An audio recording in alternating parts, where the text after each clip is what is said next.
Então, muito bom dia a todos. Obrigado, Álvaro. Este é meu homónimo lá na Faculdade de Arquitetura do Porto. Então, eu queria, antes de começar propriamente, confessar um bocado o meu estranhamento em estar aqui. Eu sou geógrafo, portanto, não domino tecnicamente nem a arquitetura, nem as soluções de engenharia contidas na Passive House e, pelo simples não, intitulei a minha comunicação de Habitar o Urbano, exatamente para sair do mundo do objeto chamado casa e fazer uma reflexão sobre outras questões. E então, começaria por... Isto não é para ser aquela mania de citar autores, não é? É para confessar mesmo que é verdade que num trabalho que tive que fazer aqui há uns tempos, em que estava em causa interrogar as tecnologias, porque creio que a Passive House, já agora vai uma à parte, eu este adjetivo só o conhecia do sexo. E então, andei sem house, sim, podia ser em casa, bem. Andei a informar-me rapidamente, mas não o suficiente, e tenho muito pena de não poder estar aqui à tarde. E esse autor que questionava a questão genericamente das tecnologias e o que é que nós fazemos com as tecnologias e o que é que elas nos fazem a nós e que esperanças ou utopias temos quando disso falamos. E nós sabemos que estamos num tempo de contradição. Já passou a idade da inocência, em que se pensava que a tecnologia tudo resolvia, não é? Era quase aquela ideia do século XVIII muito heroica, que morreu Deus, nasceu a ciência e a tecnologia é a fonte de toda a racionalidade e até de toda a moral da política, da organização da sociedade. Entretanto, o tempo passou, houve coisas terríveis no século XIX, bombas atómicas, destruições, epidemias. Agora, com estas histórias do antropoceno, das mudanças climáticas, há um certo clima quase apocalíptico quanto ao futuro dos humanos e do planeta que eles habitam. E então, ao mesmo tempo, a tecnologia acelerou, não é? E vai a uma velocidade vertiginosa. E nós voltamos a ter um discurso completamente contraditório sobre a tecnologia. Muito negativo, que é herdeiro da ideia do Frankenstein, não é? Uma personagem inventada no século XIX, ou seja, que a tecnologia nos vai aniquilar. E outro, completamente distinto, que diz que a tecnologia nos vai salvar. Portanto, seja sobre biotecnologia, seja sobre engenharia genética, sobre o que quer que seja, novos materiais, etc., é muito fácil ir a uma revista científica e encontrar posições completamente extremas. Umas que nos prometem utopias maravilhosas, não é? E outras que nos prometem um inferno, nesta questão da tecnologia. E então, essa dúvida levou-me à leitura de um filósofo francês muito conhecido, porque foi traduzido, embora o senhor já tenha infelizmente falecido há muito tempo, que se chama Gilbert Simondon, e o livro chama-se, assim numa tradução andadeira, Os modos de existência dos objetos técnicos. Ou seja, os objetos técnicos, sejam objetos que se comportam como puras ferramentas, um lápis para escrever, não é? Por exemplo, sejam objetos muito mais complexos, máquinas, sistemas automatizados ou grandes sistemas sociotécnicos, como é, por exemplo, o mundo das telecomunicações, não é? Que vai desde a complexidade dos satélites que orbitam o planeta até aos aparelhinhos que nós temos no bolso e que não funcionam sem que os satélites, os protocolos entre empresas de telecomunicações, etc., funcionem. Portanto, nós estamos mergulhados numa sociedade tecno-humana muito intensiva. Há até um movimento nos Estados Unidos muito ativo que se chama o pós-humanismo e a tecnologia interpela-nos. E esta é mais uma que nos interpela. E, portanto, eu decidi partir desse contexto um bocado filosófico-político, digamos, para me meter no tema.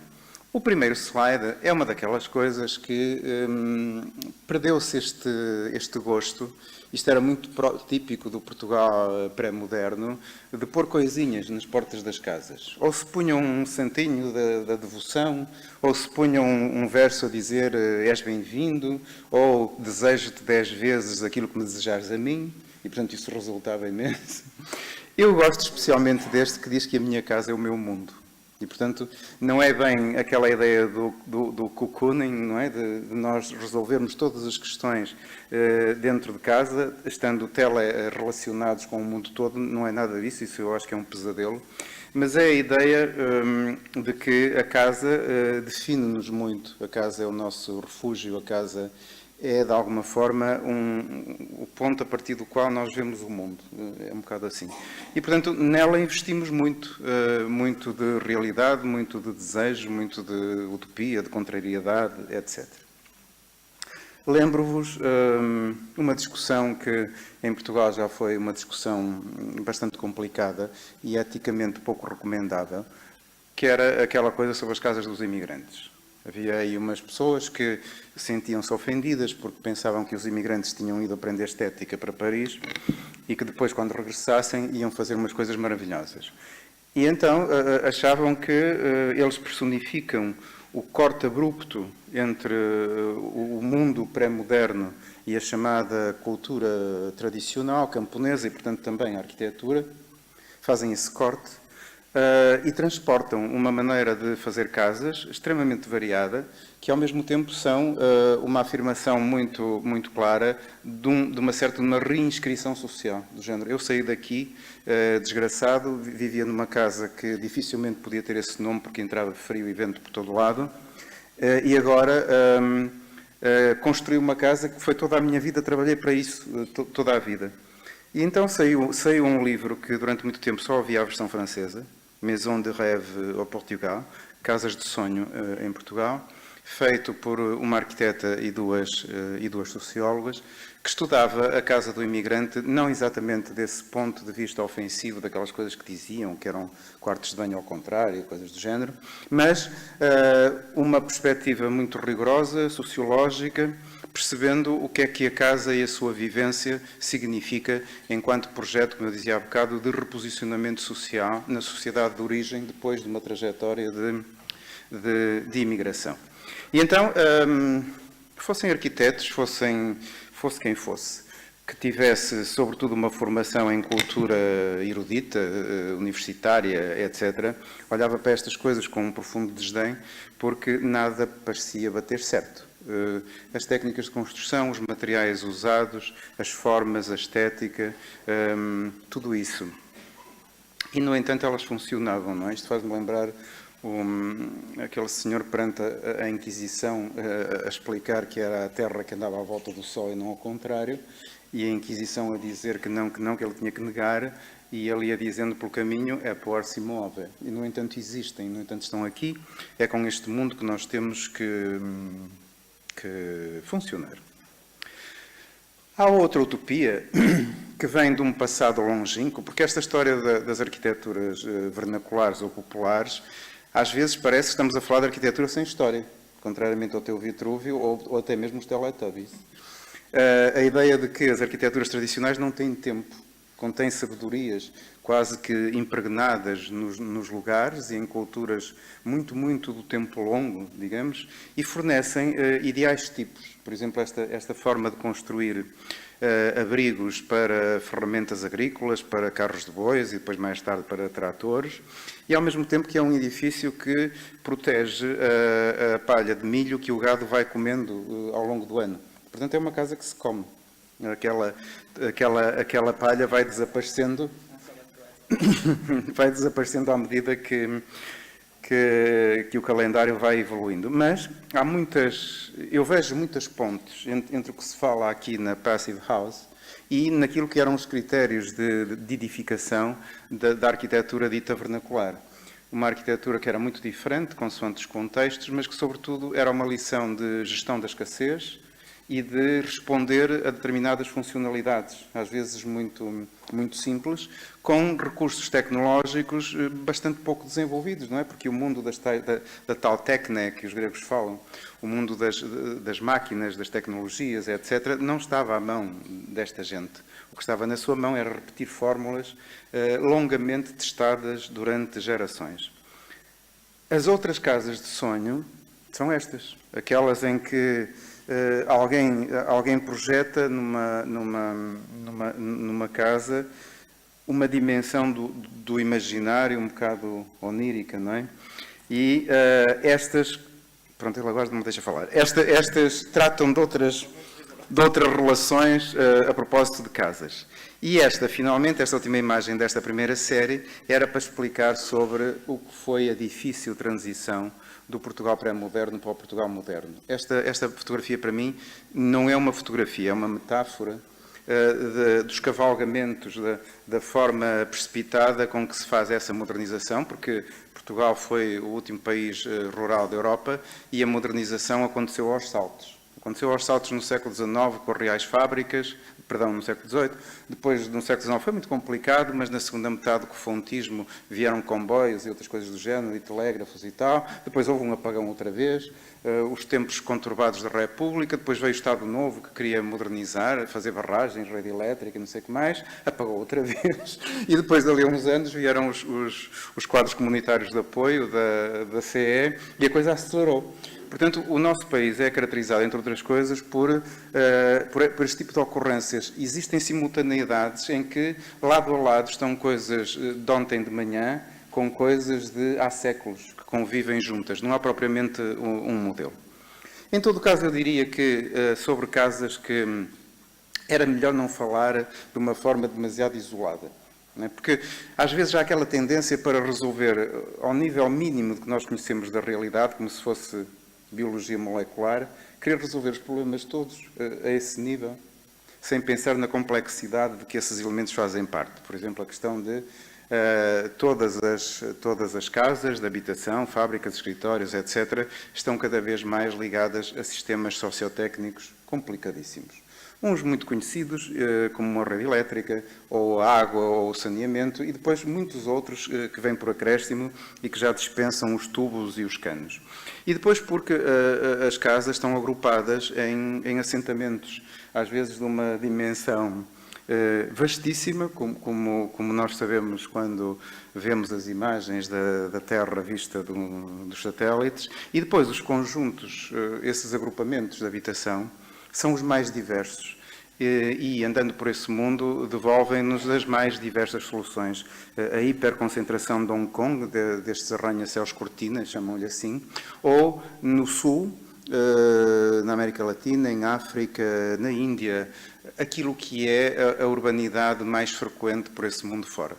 De facto, quando a ONU disse que a maior parte dos humanos vivia em cidades, estava-nos a dizer que a maior parte da urbanização é a urbanização da pobreza.